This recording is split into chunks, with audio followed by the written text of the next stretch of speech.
तो दोस्तों 6 तारीख के दिन प्रेसिडेंट व्लादिमीर पुतिन भारत के दौरे में आ रहे हैं और मीडिया रिपोर्टों में बताया जा रहा है कि प्रेसिडेंट व्लादिमीर पुतिन के भारत के दौरे के दरमियान भारत और रशिया के बीच में कई सारे महत्वपूर्ण डील के ऊपर हस्ताक्षर होगा, जिनमें हेलीकॉप्टरों के डील से लेके short range surface to air missile और AK-203 असॉल्ट राइफल के डील तक शामिल है। पर प्रेसिडेंट व्लादिमीर पुतिन के भारत के दौरे से जस्ट एक दिन पहले ही खबर आ रहा है कि अब भारत और रशिया के बीच में होने वाले एक बहुअपेक्षित डील को शायद भारत की तरफ से आगे ना बढ़ाया जाए। और दोस्तों ये डील है Kamov KA-2260 light utility helicopter का। रिपोर्ट में बताया जा रहा है कि भारत शायद प्रेसिडेंट व्लादिमीर पुतिन के भारत के दौरे के दरमियान इस डील के मुद्दे को सामने ना रखे और भारत शायद इसे रद्द कर दे। और दोस्तों आज के इस वीडियो में मैं आप लोगों को बताऊंगा कि क्यों भारत रशिया के साथ KA-2260 हेलीकॉप्टरों के डील को आगे नहीं बढ़ा रहा है और अगर भारत इसे रद्द करता है तो भारत की आवश्यकताओं को पूरा करने के लिए कौन से हेलीकॉप्टरों का इस्तेमाल होगा। साथ में वीडियो के आखिर में मैं आप लोगों को भारत डायनेमिक लिमिटेड की भी एक डील के बारे में बताऊंगा जो एक तरीके से इंडियन आर्म फोर्सेस के एयर डिफेंस कैपेबिलिटी को और मजबूत करेगा। तो डिटेल में जानने के लिए वीडियो के आखिर तक बने रहिए और चैनल को सब्सक्राइब और वीडियो को लाइक जरूर कीजिए। दोस्तों आप सब लोगों को पता ही होगा कि इंडिया अपने आर्म फोर्सेस को काफी तेज रफ्तार से मॉडर्नाइज कर रहा है, जिनमें आर्मी, नेवी, एयरफोर्स तीनों ही शाखा शामिल है और इन शाखाओं में इस्तेमाल होने वाले जो लाइट यूटिलिटी हेलीकॉप्टर है उसके रिप्लेसमेंट काफी आवश्यक है। भारत के द्वारा लाइट यूटिलिटी हेलीकॉप्टरों की आवश्यकताओं को पूरा करने के लिए अब तक चीता और चेतक हेलीकॉप्टरों का ही इस्तेमाल किया जा रहा था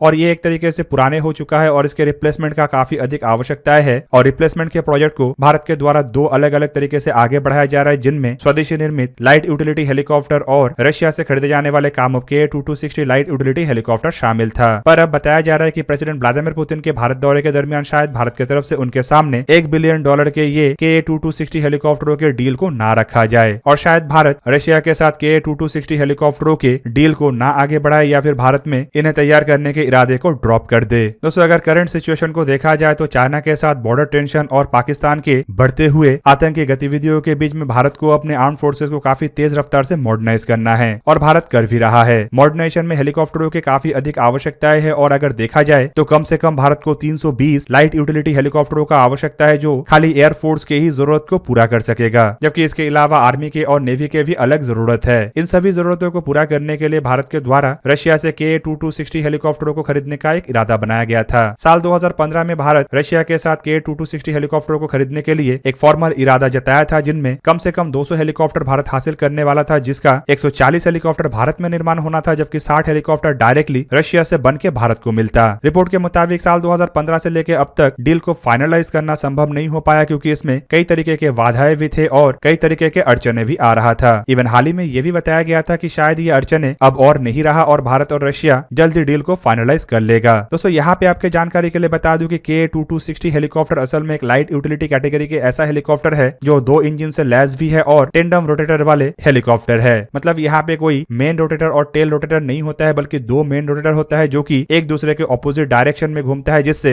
हेलीकॉप्टरों के जो इंजन है उसके टोटल थ्रस्ट का इस्तेमाल हेलीकॉप्टरों को लिफ्ट करने के लिए किया जा सकता है। भारत के द्वारा कामोव KA-2260 हेलीकॉप्टरों को इसीलिए भी चुना गया था क्योंकि इन हेलीकॉप्टरों के बनावट और इन हेलीकॉप्टरों की टेक्नोलॉजी ऐसा है कि इसे आसानी से हाई ऑल्टीट्यूड रीजन में इस्तेमाल किया जा सकता है और हाई ऑल्टीट्यूड के लिए ये एक परफेक्ट हेलीकॉप्टर है। पर अब जब हेलीकॉप्टरों के डील ना होने के संभावनाओं के बारे में रिपोर्टें आ रहा है तो ये भी बताया जा रहा है कि शायद भारत इसे मेक इन इंडिया इनिशिएटिव को और अधिक तरजीह देने के वजह से ही रद्द कर रहा है। दोस्तों यहाँ पे आपके जानकारी के लिए बता दूं कि भारत द्वारा ऑलरेडी इसी सेम कैटेगरी के हेलीकॉप्टरों का निर्माण किया गया है, जिसे हम लाइट यूटिलिटी हेलीकॉप्टर या फिर LUH कहते हैं, जो टोटली इंडिजीनियस तरीके से हिंदुस्तान एरोनॉटिक्स लिमिटेड की तरफ से निर्माण किया गया है और जिसका क्षमता लगभग KA-2260 हेलीकॉप्टरों के बराबर के ही है। इवन KA-2260 हेलीकॉप्टरों को जिस पर्पज में भारत इस्तेमाल कर सकता है, लाइट यूटिलिटी हेलीकॉप्टर वो सभी आवश्यकताओं को पूरा करने में सक्षम है। दूसरी तरफ लाइट यूटिलिटी हेलीकॉप्टरों को भी भारत के द्वारा ऐसे निर्माण किया गया है कि ये हाई ऑल्टीट्यूड ऑपरेशनों को अंजाम देने के साथ साथ हाई ऑल्टीट्यूड में एक बेहतरीन हेलीकॉप्टर भी है। और लाइट यूटिलिटी हेलीकॉप्टरों के सक्सेस को अगर देखा जाए तो इन हेलीकॉप्टरों के LSP वर्जन मतलब लिमिटेड सीरीज प्रोडक्शन को लेके नवंबर 2, 2021 के दिन डिफेंस एक्विजिशन काउंसिल की तरफ से एक अप्रूवल दिया गया है। अप्रूवल के तहत टोटल 12 ऐसे LSP वेरिएंटों को तैयार किया जाएगा जो इंडियन आर्मी और इंडियन एयरफोर्स में बांटा जाएगा। मतलब इंडियन आर्मी को 6 LSP वेरिएंट और इंडियन एयरफोर्स को 6 LSP वेरिएंट के हेलीकॉप्टर दिया जाएगा। इवन रिपोर्टों में यह भी बताया जा रहा है कि इन 12 हेलीकॉप्टरों में से पहला हेलीकॉप्टर इंडियन एयरफोर्स को या फिर इंडियन आर्मी को अगस्त 2022 में सप्लाई हो सकता है। और दोस्तों 12 हेलीकॉप्टरों के ऑर्डर के साथ साथ रिपोर्ट में यह भी बताया जा रहा है कि इंडिया टोटल ऐसे इनिशियली 187 हेलीकॉप्टरों को परचेस करना चाहता है, जिनमें 126 हेलीकॉप्टर आर्मी को और 61 हेलीकॉप्टर एयरफोर्स को मिलेगा। मिलेगा। पर अगर K-2260 हेलीकॉप्टरों के डील को रद्द किया जाता है तो शायद ये ऑर्डर 187 तक सीमित ना रहे, बल्कि ये बढ़ के 350 या 400 से भी अधिक हो सकता है। और दोस्तों, जिस तरीके से बताया जा रहा है कि जो 12 हेलीकॉप्टरों का ऑर्डर प्लेस किया गया उनमें से पहला हेलीकॉप्टर अगस्त 2022 को मिलना शुरू होगा, इसका मतलब ये है कि अगर भारत K-2260 हेलीकॉप्टरों के डील को रद्द करके लाइट यूटिलिटी हेलीकॉप्टरों के तहत आगे बढ़ता है तो पुराने हेलीकॉप्टरों को रिप्लेस करने के लिए भारत को इतना अधिक मुशक्कत करना नहीं पड़ेगा, क्योंकि तेज रफ्तार से इन हेलीकॉप्टरों को हिंदुस्तान एरोनॉटिक्स लिमिटेड प्रोड्यूस कर सकता है। दोस्तों, अब चलिए भारत डायनामिक लिमिटेड को मिला हुआ डील के बारे में जानते हैं। आप सब लोगों को पता ही होगा कि व्लादिमीर पुतिन के भारत दौरे के दरमियान जिन हथियारों के डील के ऊपर हस्ताक्षर होने की संभावनाओं को जताया जा रहा है उनमें Igla man portable air defence सिस्टमों का भी चर्चा है। पर प्रेसिडेंट व्लादिमीर पुतिन के भारत दौरे से पहले ही भारत डायनामिक लिमिटेड को Igla man portable air defence सिस्टमों को लेके एक बड़ा सक्सेस मिला। रिपोर्ट में बताया जा रहा है कि 2 दिसंबर के दिन Bharat dynamic limited Indian army के साथ एक 471 करोड़ रुपए के समझौते के ऊपर हस्ताक्षर किया है, जिसके तहत Bharat dynamic limited Indian army के इग्ला 1M मिसाइलों को नवीकरण करेगा।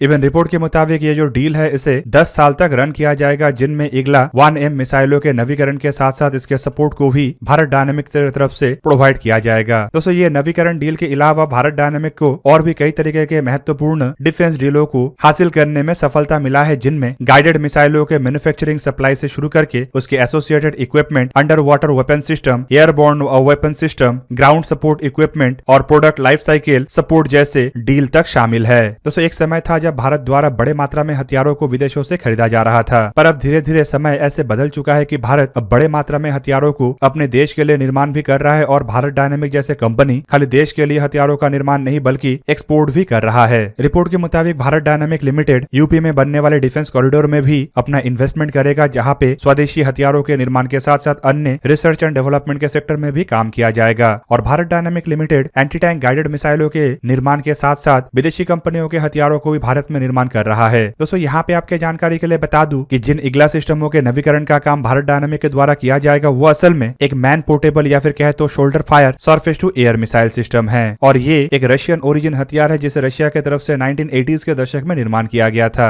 भारत के द्वारा इन सिस्टमों के इग्ला SA या फिर SA-18 वर्जनों का इस्तेमाल किया जा रहा है, जबकि रिपोर्ट के मुताबिक भारत रशिया से इसके आधुनिक वर्जनों को भी खरीदना चाहता है। इग्ला मिसाइलों के अगर खासियतों को देखा जाए तो ये एक शॉर्ट रेंज ऐसा मिसाइल है जो एक जन क्रू मेंबर से फायर किया जा सकता है। सॉलिड फ्यूल्ड के रॉकेट मोटर से लैस ये मिसाइल 5 किलोमीटर से लेके 6 किलोमीटर के दरमियान काम कर सकता है। इग्ला मिसाइल के 1 वर्जन 5 किलोमीटर रेंज वाला है, जबकि इग्ला S करीबन 6 किलोमीटर रेंज वाला मिसाइल है और ये 3.5 किलोमीटर के ऑल्टीट्यूड तक जा सकता है, जबकि इसका रफ्तार माक 1.9 के आसपास है। रिपोर्ट के मुताबिक ऐसे मिसाइलों का वजन करीबन 10 किलो 800 ग्राम है, जबकि इसके फुल सिस्टम के वजन करीबन 17 किलो 900 ग्राम है और इसका लंबाई करीबन 5 फुट 2 इंच के आसपास है, मतलब करीब करीब 1.574 मीटर के आसपास है। इसका डायमीटर 72 मिलीमीटर का है और इसमें 1 किलो 170 ग्राम वॉरहेड का इस्तेमाल होता है, जो कि हाई एक्सप्लोसिव वॉरहेड होता है। दोस्तों, इस तरीके के एयर डिफेंस सिस्टमों को बैटलफील्ड में सबसे क्लोजेस्ट एयर डिफेंस सिस्टम या फिर कहे तो पॉइंट एयर डिफेंस सिस्टम के रूप में इस्तेमाल किया जाता है और ज्यादातर इसे ग्राउंड ट्रूप्स के द्वारा ही इस्तेमाल किया जाता है। तो दोस्तों, ये था आज का वीडियो। अगर आपको वीडियो अच्छा लगा तो लाइक कीजिए और मेरे चैनल को सब्सक्राइब कीजिए और साथ में बना हुआ बेल आइकन को भी प्रेस कर दीजिए ताकि आप मेरा वीडियो देख पाए सबसे पहले। जय हिंद।